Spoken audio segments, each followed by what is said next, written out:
Welcome back to Central Valley Wedding and Special Events. I have Liz here with me, who is a beautiful makeup artist. I can tell just by looking at your makeup that you are good at it. But you do makeup for events. Yes. How do people usually go about that? Do they just contact you and you show up to the day of the event? How does that work? So it'll usually start by they either follow me on Instagram or their friends like tag them and stuff, and then they'll shoot me an email. I usually require it to be pretty detailed because I want as much details as possible because I travel pretty much everywhere. I go all throughout the Central Valley. If they need me, I'm there. I will drive there. It doesn't matter. I've started as early as 2 in the morning to get the whole bridal party ready. Yeah, their needs are like super important to me. I take everyone's wedding day like if it was my own. So I'm there whenever they need me just to make sure that they're on time and everyone has their makeup looking perfect. The bride will usually go last, just so her makeup's the freshest. Makes sense. Yeah, right?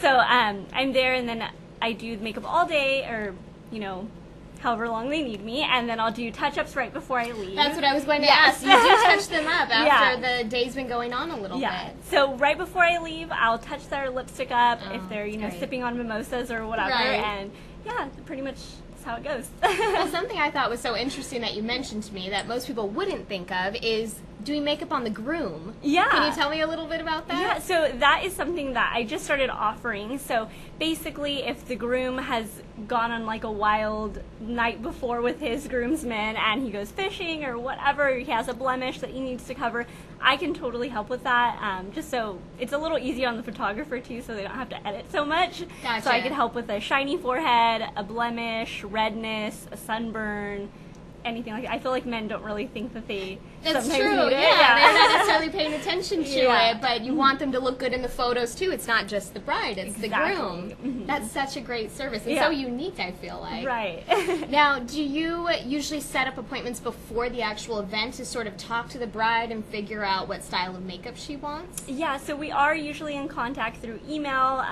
I will share like my number with them so they can text me, and then I do always suggest to do a trial just to ease the nerves. Some brides are a lot less calm than others. Others are very like frantic about all the details, so trials are always necessary, I feel like. So we go step by step. It's a lot more toned down instead of the wedding day. I feel like the wedding day you're kind of nervous. There's a lot of things to worry about. So and you don't want your makeup to be one of them. Yeah, so I take it very seriously. So the trials pretty much, they're really, really slowed down. I'm handing them the mirror constantly. So do you like this sort of brown or this shade of nude or some, you know, nudes?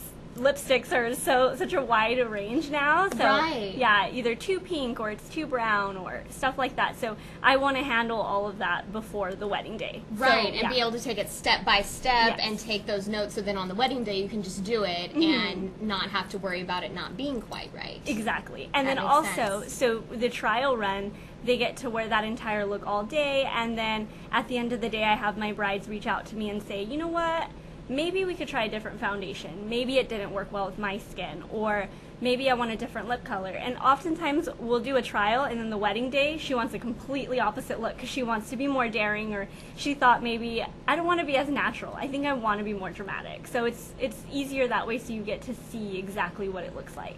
That makes sense. And photos probably help as well. Someone giving you a photo of a look they want. Yeah, so as much photos as possible to show me examples. There isn't a look that I've noticed that I wasn't able to achieve, so it's kind of you're fun. A pro. Yeah, you're good at your job. Got it. Yeah, I've been doing makeup for the past 6 years. Okay. I'm completely self-taught. I totally taught myself everything. So yeah. Well, and that reminds me, you actually did makeup tutorials on YouTube, right? That's so neat. So I started my YouTube channel. I want to say it was going on 1.5 to 2 years ago. I want to say.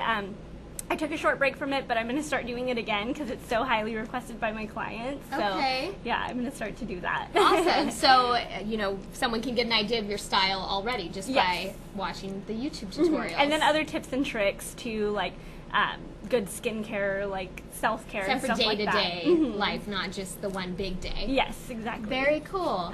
Well, how do people get in touch with you if they want to book you for your services? I do all through email. So yeah, email is the easiest way. I am currently working on a website to make it 10 times easier for those who aren't super email savvy. Just book in a click of a button, but right now it's email. And you are on Instagram as Instagram. well. Mm-hmm. So I would encourage you all to follow Liz on Instagram, get an idea of her style and the work she does.